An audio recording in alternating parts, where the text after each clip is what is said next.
Thanks so much, Marlon. Well, also on Fox this morning, we have a very special guest with us right now. I'm joined now by Senator Marlon Kimpson.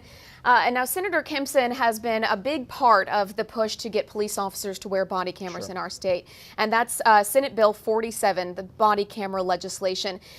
And of course, the push now to get this legislation passed, I mean, this was filed, you said, in December. Correct. But now this conversation is reignited, considering what happened in North Charleston. And you're based out of North Charleston. What's the feeling there since the shooting of Walter Scott more than a week ago now? Well, I think there's a feeling of outrage, quite frankly, that this is yet another shooting in South Carolina of an unarmed African-American male. But there's also hope that this time will be different, mainly because of the video. And so what we need to do as state legislators is learn from this experience. And it's time for South Carolina to invest in the most current technology available, which we know will be the best form of evidence, because video camera evidence doesn't lie. Now, we talked a little bit about how there are a couple bills here, and we'll get into the specifics of the body camera bill in just a minute, but there are two other bills that we just wanted to touch on a little bit. Explain what those are to me. Well, on yesterday, Senator Malloy filed a bill which would protect bystanders who sought to record events using a smartphone or cell phone or any other video device.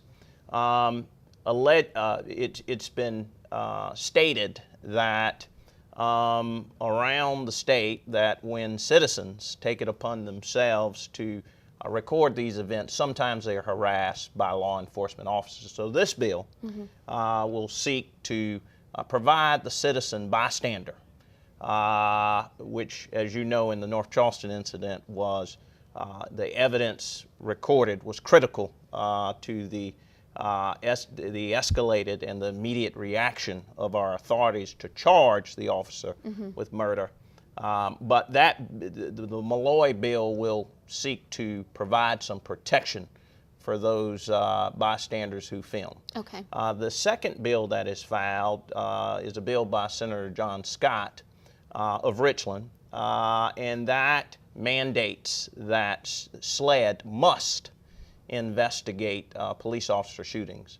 I've cursorily reviewed the statute, and the existing statute says may. Under Senator Scott's bill, they must. Now, quite frankly, that's happening in pretty much most of the state. Okay.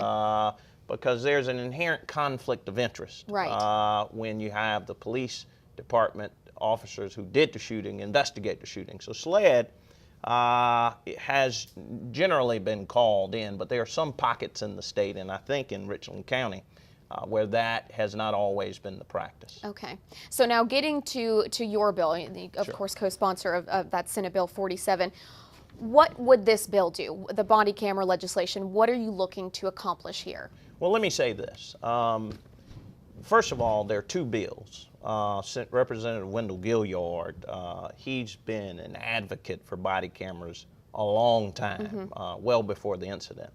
But we, in the Senate, we filed this bill back in December in the aftermath of Ferguson and the Eric Gardner event in New York, but also in the aftermath of the shooting here in Richland County, Scott Grober, who shot LeVar Jones, and that was caught on dash cam. So what we know is that when we can get the evidence shows what truly happened. Historically, when you compare the narrative of the law enforcement, and by the way, most law enforcement officers do the right thing, but we can use body cameras to weed out the officers who do the wrong thing, and also protect the officers against citizen complaints that falsely exaggerate. So the body cameras are a win-win. We know that when people are on video, that they tend to behave better. And I submit that this incident probably would not have happened in North Charleston had the officer been wearing a body camera. What's ironic about it is last May I offered a proviso which ultimately passed in the legislature. The governor vetoed it, but we were able to override the veto, which provided funding for body cameras for the city of North Charleston. And those body cameras were en route during the time that Mr. Scott was shot. Let me finally say that the family has exercised extreme courage and patience. In the immediate aftermath of the incident, they called for the community to wait until the true facts were revealed. This body camera legislation has picked up bipartisan support. We have a number of Republicans, Senator Thurmond, Senator Larry Grooms, Senator Katrina Shealy, and so we want to pass a body camera bill out of subcommittee today without any delay. You guys meet today. One final question before we go.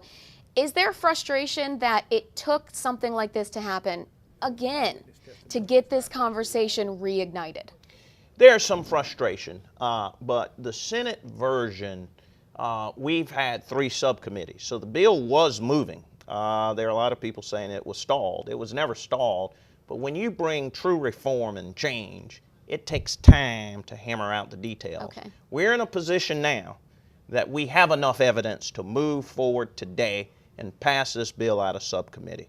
Do you think that's going to happen today? Well, I'm going to hope. Okay. I'm hoping that happens, and I'm going to be an advocate along with a number of my Republican colleagues. And that's at 10:30 this morning, right? My Republican colleagues in the Senate and Democrats in the Senate. 10:30 this morning. 10:30. Well, we will be following, of course, what happens today in the subcommittee meeting. We'll keep you informed right here on Good Day Columbia tonight on Watch Fox News at 10. You can always find more information as well on our website, watch.com. Obviously an issue that the entire state, the entire country is following very closely right now, and we'll continue to follow it.